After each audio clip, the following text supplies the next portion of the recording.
ಎಲ್ಲರಿಗೂ ನಮಸ್ಕಾರ. ನನ್ನ ಹೆಸರು ಛಾಯಾ ಅಂತ. ಒಂದು ಕಾಲೇಜಲ್ಲಿ ಕೆಮಿಸ್ಟ್ರಿ ಪ್ರೊಫೆಸರಾಗಿ ವರ್ಕ್ ಮಾಡ್ತಾ ಇದ್ದೀನಿ. ನಾನು ಇಂಟೆನ್ಷನ್ ಈ ಚಾನಲ್ನ ಸ್ಟಾರ್ಟ್ ಮಾಡೋದಕ್ಕೆ ಅಂದರೆ ಸಾಧ್ಯ ಆದಷ್ಟು ಕೆಮಿಸ್ಟ್ರಿ ರಿಲೇಟೆಡ್ ಟಾಪಿಕ್ನ ಸಿಂಪಲಾಗಿ ಕನ್ನಡದ ಹೇಳುವಂಥ ಪ್ರಯತ್ನ ಮಾಡ್ತಿದ್ದೀನಿ. ಕೆಮಿಸ್ಟ್ರಿ ಇಷ್ಟ ಇಲ್ಲದಿರೋ ಕೆಮಿಸ್ಟ್ರಿ ಕಡೆಗೆ ಸೆಳೆಯುವಂಥ ಪ್ರಯತ್ನ ನನ್ನ ಚಾನಲ್ ಮುಖಾಂತರ ಮಾಡ್ತಾ ಇದ್ದೀನಿ. ಪರ್ಟಿಕ್ಯುಲರ್ಲಿ ಕನ್ನಡ ಮೀಡಿಯಂ ಹುಡುಗರಿಗೆ, ರೂರಲ್ ಹುಡುಗರಿಗೆ ಹೆಲ್ಪ್ ಆಗಲಿ ಅಂತ ಕೆಮಿಸ್ಟ್ರಿನ ಕನ್ನಡದ ಹೇಳುವಂಥ ಪ್ರಯತ್ನ ನಾನು ಚಾನಲ್ ಮುಖಾಂತರ ಮಾಡ್ತಾ ಇದ್ದೀನಿ. ಪರ್ಟಿಕ್ಯುಲರ್ಲಿ ನೀವೇನೋ ರಾಣಿ ಚೆನ್ನಮ್ಮ ಯೂನಿವರ್ಸಿಟಿನಲ್ಲಿ ಓದ್ತಾ ಇದ್ದೀರಾ, ಯೂನಿಟ್ 4ಅಲ್ಲಿ ಇದ್ದೀರಾ, ಫೋರ್ತ್ ಸೆಮ್ಮಲ್ಲಿ ಇದ್ದೀರಾ. ನಿಮ್ಗೆ ಆಲ್ರೆಡಿ ಗೊತ್ತಿದೆ, ಒಟ್ಟು 4 ಯೂನಿಟ್ ಇರುತ್ತೆ ಕೆಮಿಸ್ಟ್ರಿನಲ್ಲಿ. 4ನೇ ಯೂನಿಟಲ್ಲಿ ನಿಮಗೆ ಸ್ಪೆಕ್ಟ್ರೋಸ್ಕೋಪಿ ಬರುತ್ತೆ. ಸ್ಪೆಕ್ಟ್ರೋಸ್ಕೋಪಿನಲ್ಲಿ 2 ಥರ ಸ್ಪೆಕ್ಟ್ರೋಸ್ಕೋಪಿ ಬರುತ್ತೆ. ಒಂದು IR ಸ್ಪೆಕ್ಟ್ರೋಸ್ಕೋಪಿ ಬರುತ್ತೆ, ಇನ್ನೊಂದು ಮಾಸ್ ಸ್ಪೆಕ್ಟ್ರೋಸ್ಕೋಪಿ ಬರುತ್ತೆ. ಈಗ IR ಸ್ಪೆಕ್ಟ್ರೋಸ್ಕೋಪಿದು ವೀಡಿಯೋಸ್ನ ಅಪ್ಲೋಡ್ ಮಾಡ್ತಾ ಇದ್ದೀನಿ. ಆ ವಿಡಿಯೋದಲ್ಲಿ ಸೀರೀಸಲ್ಲಿ 4ನೇ ವಿಡಿಯೋ ನಾನೀಗ ಅಪ್ಲೋಡ್ ಮಾಡ್ತಾ ಇರೋವಂಥದ್ದು. ಇವತ್ತಿನ ವಿಡಿಯೋದಲ್ಲಿ problem based on molecular formula and stretching frequency. ಇದಕ್ಕಿಂತ ಮುಂಚೆ ವೀಡಿಯೋಗಳಲ್ಲಿ ನಾನು ಆಲ್ರೆಡಿ IR ಸ್ಪೆಕ್ಟ್ರಾ ಅಂದರೆ ಏನು, ಅದರದ್ದು ಪ್ರಿನ್ಸಿಪಲ್ ಏನು, ಅದರದ್ದು ಸ್ಟ್ರೆಚಿಂಗ್ ಫ್ರೀಕ್ವೆನ್ಸಿ ಏನಾಗಿರುತ್ತೆ, ಬೆಂಡಿಂಗ್ ಫ್ರೀಕ್ವೆನ್ಸಿ ಯಾವುದಾಗುತ್ತೆ, ಅದನ್ನೆಲ್ಲನೂ ಡೀಟೇಲಾಗಿ with respect to different functional group.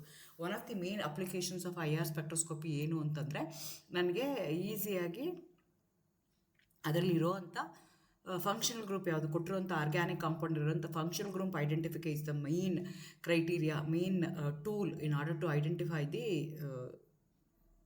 IR spectroscopy use ಮಾಡಿಕೊಂಡು ನಾನು ಮಾಡಬೇಕಾಗಿರುವಂಥದ್ದು ಮೇಯ್ನಾಗಿ ಏನು ಅಂತಂದರೆ ಅದನ್ನೇ ಮಾಡ್ತೀನಿ. ಸೊ ಅದನ್ನು ನಾವು ಕನ್ಸಿಡರ್ ಮಾಡಿಕೊಂಡ್ರೆ ಅದನ್ನೆಲ್ಲ ಇನ್ ಡೀಟೇಲಾಗಿ ಎಕ್ಸ್ಪ್ಲೇನ್ ಮಾಡಿದ್ದೀನಿ. ಸೊ ನಿಮ್ಮ ಸಿಲೆಬಸ್ ಪ್ರಕಾರ ಪ್ರಿನ್ಸಿಪಲ್ ಇದೆ, ಟೈಪ್ಸ್ ಆಫ್ ವೈಬ್ರೇಷನ್ ಅಂದರೆ 2 ಥರ ವೈಬ್ರೇಷನ್ ಆಗುತ್ತೆ. ಒಂದು ಸ್ಟ್ರೆಚಿಂಗ್ ವೈಬ್ರೇಷನ್ ಆಗುತ್ತೆ, ಇನ್ನೊಂದು ಬೆಂಡಿಂಗ್ ವೈಬ್ರೇಷನ್ ಆಗುತ್ತೆ. ಎಗೇನ್ ಸ್ಟ್ರೆಚಿಂಗ್ ವೈಬ್ರೇಷನಲ್ಲಿ 2 ಥರ ಸಿಮಿಟ್ರಿಕಲ್ಲು, ಅಸಿಮಿಟ್ರಿಕ್ ಅಂತ ಕರಿತೀವಿ. ಅದೇ ಥರ ಬೆಂಡಿಂಗಲ್ಲಿ ಒಟ್ಟು 4 ವೈಬ್ರೇಷನ್ಸ್ ನಿಮಗೆ ಕಾಣಿಸ್ಕೊಳ್ತಾ ಹೋಗುತ್ತೆ. ಅದ್ರ ಬಗ್ಗೆ ಡೀಟೇಲಾಗಿ ನಿಮಗೆ ಆಲ್ರೆಡಿ ಹಿಂದಿನ ವೀಡಿಯೋಗಳಲ್ಲಿ ಎಕ್ಸ್ಪ್ಲೈನ್ ಮಾಡಿದ್ದೀನಿ. ಅದೇ identification of different functional group in different organic compound like alkanes ಇರ್ಬೋದು, ಆಲ್ಕೈನ್ಸು, ಬೆನ್ಝೀನು, ಆಲ್ಡಿಹೈಡ್ಸು, ಕೀಟೋನ್ಸು, ಆಲ್ಕೋಹಾಲು, ಥಯಾಲ್ಸು, ಆ್ಯಸಿಡ್ಸು, ಎಸ್ಟರು, ಅಮೈನ್, ಈ ಥರ ಬೇರೆ ಬೇರೆ ಫಂಕ್ಷನಲ್ ಗ್ರೂಪ್ಗೆ ಬೇರೆ ಬೇರೆ ಸ್ಟ್ರೆಚಿಂಗ್ ಫ್ರೀಕ್ವೆನ್ಸಿಗಳು ಬರ್ತಾ ಹೋಗುತ್ತೆ, ಅಥವಾ ಬೇರೆ ಬೇರೆ ಬೆಂಡಿಂಗ್ ಫ್ರೀಕ್ವೆನ್ಸೀಸ್ ಬರ್ತಾ ಹೋಗುತ್ತೆ. ಆ based on there stretching frequency ಕೊಟ್ಟಿರುವಂಥ ಕಾಂಪೌಂಡ್ ಯಾವುದು ಅಂತ ನಾವು ಐಡೆಂಟಿಫೈ ಮಾಡ್ಬೋದು. ಅದ್ರ ಮೇಲೆ ಪ್ರಾಬ್ಲಮ್ಸ್ ಇರುತ್ತವೆ. ಸೊ ಆ ಪ್ರಾಬ್ಲಮ್ಸ್ ಏನಿದೆಯಲ್ಲ ಅದನ್ನು ಇವತ್ತು ನಾನು ಡಿಸ್ಕಸ್ ಮಾಡೋಣ ಅಂತ ಅಂದ್ಕೊಳ್ತಾ ಇದ್ದೀನಿ. Again welcome to Kenchaya. ನನ್ನ ಚಾನಲ್ನ ಸಬ್ಸ್ಕ್ರೈಬ್ ಮಾಡಿ, ಶೇರ್ ಮಾಡಿ, ಸಪೋರ್ಟ್ ಮಾಡಿ. ನಾನು ಮುಂಚೆನೇ ಹೇಳ್ದಂಗೆ ನಿಮ್ಗೊಂದಷ್ಟು ಫಂಕ್ಷನಲ್ ಗ್ರೂಪ್ಗಳು ಕೊಟ್ಟಿದ್ದಾರೆ, ಅದನ್ನೆಲ್ಲ ನೀವು ತಿಳ್ಕೊಬೇಕು ಅಂತ ಹೇಳ್ತಾರೆ. ಈಗ ಫಾರ್ ಎಕ್ಸಾಂಪಲ್ OH ಇತ್ತು ಅಂದರೆ ಆಲ್ಕೋಹಾಲ್ಸ್ ಇರ್ಬೋದು ಅಥವಾ ಕಾರ್ಬಾಕ್ಸಿಲಿಕ್ ಆ್ಯಸಿಡ್ ಇರ್ಬೋದು. NH ಇದೆ ಅಂದರೆ ಅಮೈನ್ಸ್ ಆಗ್ಬೋದು ಅಥವಾ ಅಮೈಡ್ಸ್ ಆಗ್ಬೋದು. CH ಇದ್ದಾಗ ಅದು ಆಲ್ಕೇನ್ ಇರ್ಬೋದು ಅಥವಾ ಆರೋಮ್ಯಾಟಿಕ್ಕು ಇರ್ಬೋದು. ಅದೇ ಥರ C ಇರ್ಬೋದು, C ಇರ್ಬೋದು, C∼N ಆಗ್ಬೋದು. ಕೀಟೋನ್ಸ್ ಅಂದರೆ CO ಕಾರ್ಬನೈಲ್ ಕೀಟೋನ್ಸು, ಆಲ್ಡಿಹೈಡ್ಸು, ಎಸ್ಟರು, ಆ್ಯಸಿಡ್ಸ್ ಆಗಿರ್ಬೋದು, ಆಲ್ಕೀನ್ಸು, ಆರೋಮ್ಯಾಟಿಕ್ಸು, ಇದೆಲ್ಲ ನಿಮಗೆ ಗೊತ್ತಾಗ್ತಾ ಹೋಗುತ್ತೆ. ಇದೆಲ್ಲ ಬೇರೆ ಬೇರೆ ಸ್ಟ್ರೆಚಿಂಗ್ ಫ್ರೀಕ್ವೆನ್ಸಿಗಳು. ಇದು ಅಬ್ಸಾರ್ಪ್ಷನ್ ಫ್ರೀಕ್ವೆನ್ಸಿ ಇನ್ IR ಸ್ಪೆಕ್ಟ್ರೋಸ್ಕೋಪಿ ಈ ಥರ ಬರ್ತಾ ಹೋಗುತ್ತೆ ನೋಡಿ. ಇವೇನಾಗುತ್ತೆ ಅಂದರೆ OH ಸ್ಟ್ರೆಚಿಂಗ್ ಏನಾದರೂ ಇತ್ತು ಅಂದರೆ 3600 to 3200 ಸೆಂಟಿಮೀಟರ್ ಇನ್ವರ್ಸ್. ಸೊ ನಿಮಗೆ ಯಾವಾಗೂ ಯೂನಿಟ್ ಯಾವುದು ತೊಗೊಳ್ತೀವಿ ಅಂತಂದರೆ ವೇವ್ ನಂಬರ್ ಯೂನಿಟಲ್ಲಿ ಕನ್ಸಿಡರ್ ಮಾಡ್ತಾರೆ ಇನ್ ದ IR ಸ್ಪೆಕ್ಟ್ರೋಸ್ಕೋಪಿ. ಹಾಗಾಗಿ ಸೆಂಟಿಮೀಟರ್ ಇನ್ವರ್ಸಲ್ಲಿ ಬರುತ್ತೆ. ಸೊ ನಿಮಗೆ ಗ್ರಾಫ್ ಏನು ಬರುತ್ತಲ್ಲ ಅದು ವೈಡಾಗಿ ಬರುತ್ತೆ, ಇಲ್ಲ ಅಂತಂದರೆ ನಿಮ್ಗೆ ಏನಾಗಿರುತ್ತೆ ಅದೊಂದು ಶಾರ್ಪಾಗಿ ಬರುತ್ತೆ. ಸೊ ಆ ಬೇಸಿಸ್ ಮೇಲೂ ಹೈಡ್ರೋಜನ್ ಬಾಂಡಿಂಗ್ ಇನ್ವಾಲ್ವ್ ಆಗಿದೆಯಾ ನಿಮ್ಮ ಕಾಂಪೌಂಡಲ್ಲಿ ಇಲ್ವಾ, ಹೈಡ್ರೋಜನ್ ಬಾಂಡಿಂಗ್ ಇನ್ವಾಲ್ವ್ ಆಗಿರಬೇಕು ಅಂತಂದರೆ ಹೈಡ್ರೋಜನ್ ಇರಬೇಕು ಅಂತಂದರೆ ಅದು OH ಗ್ರೂಪ್ ಆಗಿರ್ಬೋದು, COOH ಗ್ರೂಪ್ ಆಗಿರ್ಬೋದು. ಅದನ್ನೆಲ್ಲ ನಾವು ನೋಡಿಕೊಂಡು ಅದು ಯಾವುದಿರ್ಬೋದು ಫಂಕ್ಷನಲ್ ಗ್ರೂಪ್ ಅಂತ ನಾವು ಐಡೆಂಟಿಫೈ ಮಾಡ್ಕೋಬೇಕಾಗತ್ತೆ. ಒಂದೊಂದಕ್ಕೆ ಒಂದೊಂದು ಸ್ಟ್ರೆಚಿಂಗ್ ಫ್ರೀಕ್ವೆನ್ಸಿ ಇರ್ತಾ ಹೋಗ್ತವೆ. ಸೊ ನಾನು ಇಲ್ಲಿ ಎಲ್ಲ ಸ್ಟ್ರೆಚಿಂಗ್ ಫ್ರೀಕ್ವೆನ್ಸಿ ಕೊಟ್ಟಿದ್ದೀನಿ. ಇದು ಆಲ್ಮೋಸ್ಟ್ ನಿಮಗೆ ಕೆಲವೊಂದಷ್ಟು ಸ್ಟ್ರೆಚಿಂಗ್ ಫ್ರೀಕ್ವೆನ್ಸಿ ನಿಮ್ಮ ಸಿಲೆಬಸ್ಸಲ್ಲಿ ಅವ್ರು ಹೇಳಿದ್ದಾರೆ, ಇದೆಲ್ಲ ಗೊತ್ತಿರಬೇಕು ಅಂತ. ಅಷ್ಟಾದರೂ ನೀವು ನೆನ್ಪಿಟ್ಕೋಬೇಕಾಗತ್ತೆ.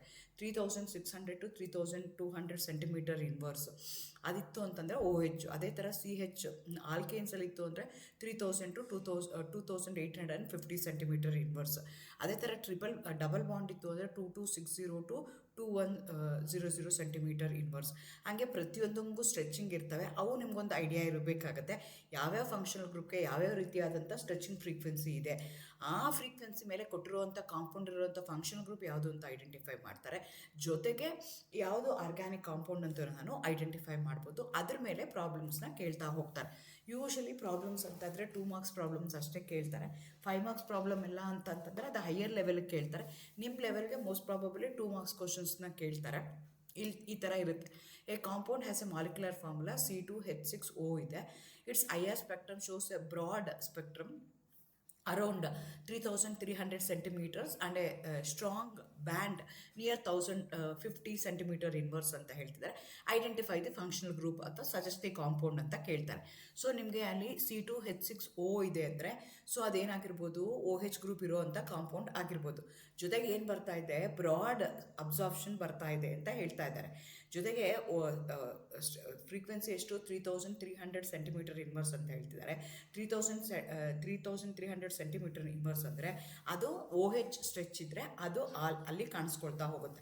ಅದೇ ಥರ 1050 ಸೆಂಟಿಮೀಟರ್ ಇನ್ವರ್ಸಲ್ಲಿ ಅಂತಂದರೆ CO ಸ್ಟ್ರೆಚಿಂಗ್ ಇದೆ. ಸೊ ಹಾಗಾಗಿ ನಮಗೆ ಕೊಟ್ಟಿರುವಂಥ ಕಾಂಪೌಂಡ್ ಯಾವುದಾಗಿರ್ಬೋದು ಅಂದರೆ ಆಲ್ಕೋಹಾಲ್ ಆಗಿರ್ಬೋದು ಅಂತ ನಾವು ಹೇಳ್ತೀವಿ. ಈ ರೀತಿಯಾಗಿ ಐಡೆಂಟಿಫೈ ಮಾಡ್ತೀವಿ.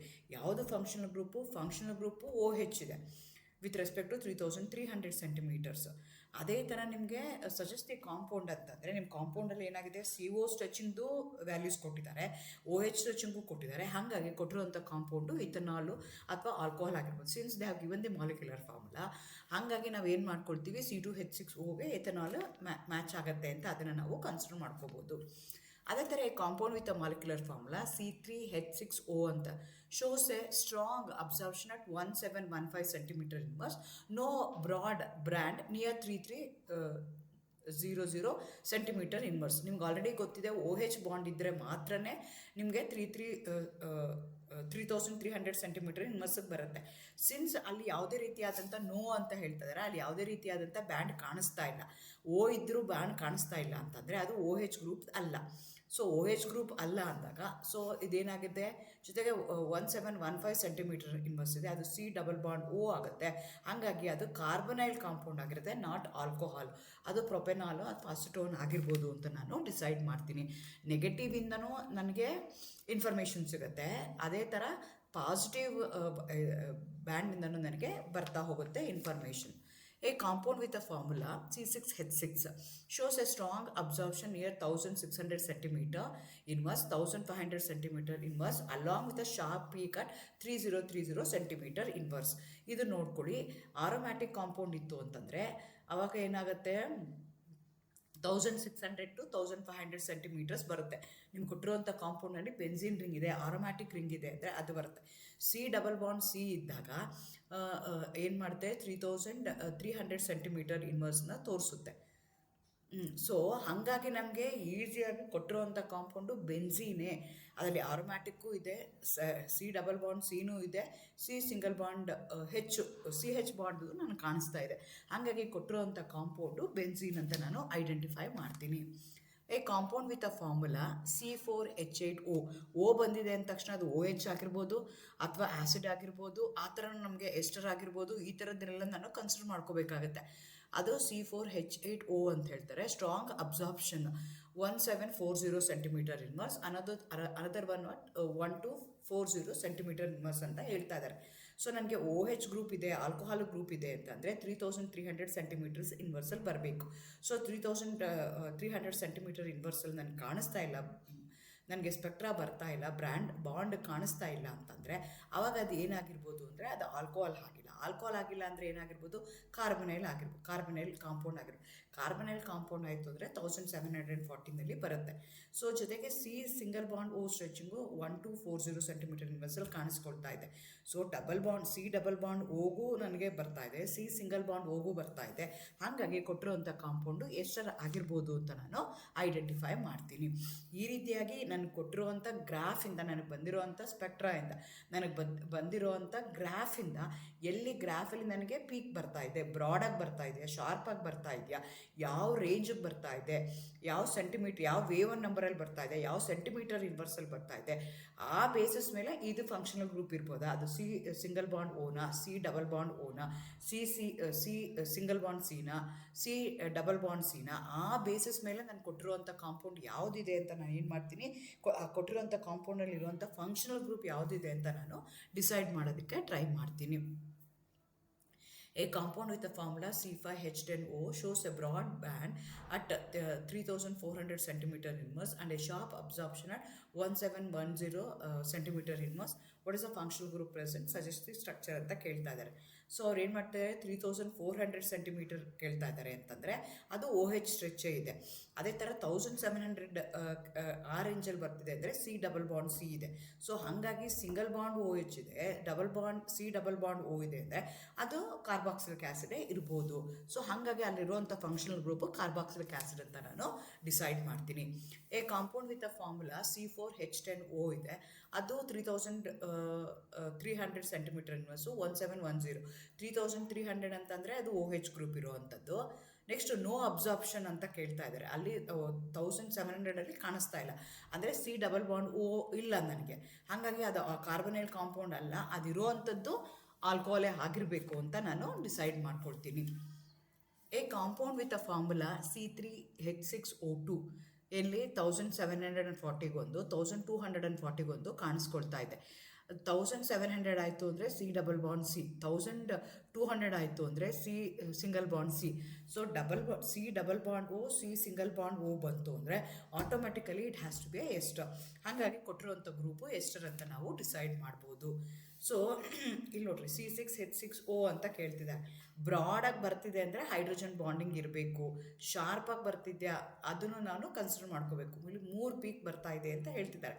ಯಾವಾಗ ಎಲ್ಲೆಲ್ಲಿ 3400 ಸೆಂಟಿಮೀಟರ್ಸ್ಗೊಂದು, 1600 ಸೆಂಟಿಮೀಟರ್ಸ್ಗೊಂದು, 1500 ಸೆಂಟಿಮೀಟರ್ಸ್ಗೊಂದು ಬರುತ್ತೆ ಅಂತ ಅವ್ರು ಹೇಳ್ತಾ ಇದ್ದಾರೆ. ಸೊ ನೀವು ನೋಡ್ಕೋಬೇಕಾಗತ್ತೆ ಹೇಗಿದೆ ಅಂತ. C6 ಬಂತು ಅಂದರೆ ಅದು ಆರೋಮ್ಯಾಟಿಕ್ಕು ಇರ್ಬೋದು ಅಂತ ನನಗೆ ಅನಿಸುತ್ತೆ. Aromatic C double bond C ಇದ್ದಾಗ ನನಗೆ 2 ಪೀಕ್ ಕಾಣಿಸ್ಕೊಳ್ತೆ, 1600 ಒಂದು, 1500 ಒಂದು.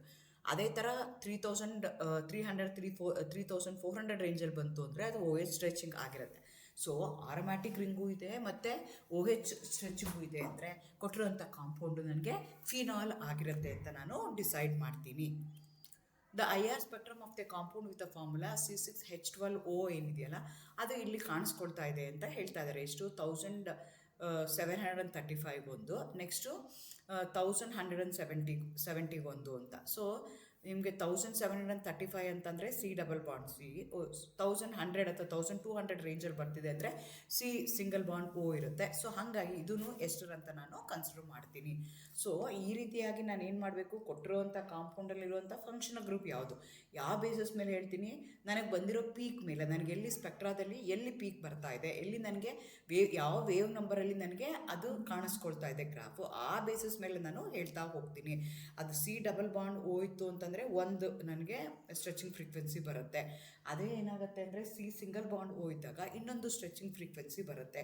ಆ ಬೇಸಿಸ್ ಮೇಲೆ ನಾನು ಏನು ಮಾಡ್ತಾ ಹೋಗ್ತೀನಿ ಅಂತಂದರೆ ಹೇಳ್ತಾ ಹೋಗ್ತೀನಿ. ನನಗೆ ಓ ಎಚ್ ಸ್ಟ್ರೆಚಿಂಗು ಬಂದಿದೆ, C double bond O stretching ಬಂದಿದೆ ಅಂದರೆ ಅದಕ್ಕೆ ನಾನು ಏನಂತ ಹೇಳ್ತೀನಿ, carboxylic acid. C double bond O ಬಂದಿದೆ, ಸಿ ಸಿಂಗಲ್ ಬಾಂಡ್ ಓ ಬಂದಿದೆ ಅಂದರೆ ಆವಾಗ ಕೊಟ್ಟಿರುವಂಥ ಮಾಲಿಕ್ಯೂಲು ಎಸ್ಟರ್ ಅಂತ ನಾನು ಡಿಸೈಡ್ ಮಾಡ್ತೀನಿ. ಈ ರೀತಿಯಾಗಿ ನನಗೆ ಬಂದಿರೋ ಪೀಕಿಂದ ನಾನೇನು ಮಾಡ್ತಾ ಹೋಗ್ತೀನಿ, ಯಾವುದು ನಂದು ಆರ್ಗ್ಯಾನಿಕ್ ಕಾಂಪೌಂಡಲ್ಲಿರುವಂಥ ಫಂಕ್ಷನಲ್ ಗ್ರೂಪ್ ಯಾವುದಿರ್ಬೋದು ಅಂತ ನಾನು ಅನಲೈಸ್ ಮಾಡೋಕ್ಕೆ ಹೋಗ್ತೀನಿ. ಈ ರೀತಿಯಾಗಿ ನಾನು ಏನು ಮಾಡ್ತೀನಿ, IR ಸ್ಪೆಕ್ಟ್ರೋಸ್ಕೋಪಿ ಯೂಸ್ ಮಾಡಿಕೊಂಡು ಕೊಟ್ಟಿರುವಂಥ ಆರ್ಗ್ಯಾನಿಕ್ ಕಾಂಪೌಂಡಲ್ಲಿರುವಂಥ ಫಂಕ್ಷನಲ್ ಗ್ರೂಪ್ ಯಾವುದು ಅಂತ ನಾನು ಈಸಿಯಾಗಿ ಐಡೆಂಟಿಫೈ ಮಾಡ್ಬೋದು. ಈ ರೀತಿಯಾದಂಥ ಕ್ವಶನ್ಸು 2 ಮಾರ್ಕ್ಸ್ ಮೇಲೆ ನಿಮಗೆ ಕೇಳ್ತಾರೆ. ಅದನ್ನು ನೀವು ಹೇಳೋದಕ್ಕೆ ರೆಡಿ ಇರಬೇಕು. ನಿಮ್ಮ ಸಿಲೆಬಸ್ ಪ್ರಕಾರ ಆಲ್ಕೀನ್ಸು, ಆಲ್ಕೈನ್ಸು, ಆ್ಯಸಿಡ್ಸು, ಎಸ್ಟರ್ಸು, ಆಲ್ಕೋಹಾಲ್ಸು ಇದರದ್ದೆಲ್ಲನೂ ನಿಮಗೆ ಸ್ಟ್ರೆಚಿಂಗ್ ಫ್ರೀಕ್ವೆನ್ಸಿಗಳು ಅಥವಾ ಫ್ರೀಕ್ವೆನ್ಸೀಸ್ ಎಷ್ಟಿದೆ, ಯಾವ ವೇವ್ ನಂಬರಲ್ಲಿ ಅದು ಕಾಣಿಸ್ಕೊಳ್ತಾ ಇದೆ ಅದು ನಿಮಗೆ ಗೊತ್ತಿರಬೇಕಾಗತ್ತೆ. ಆ ಬೇಸಿಸ್ ಮೇಲೆ ಅವರು ನಿಮಗೆ ಕ್ವಶನ್ಸ್ನ ಕೇಳ್ತಾ ಹೋಗ್ತಾರೆ. All the best. Thank you.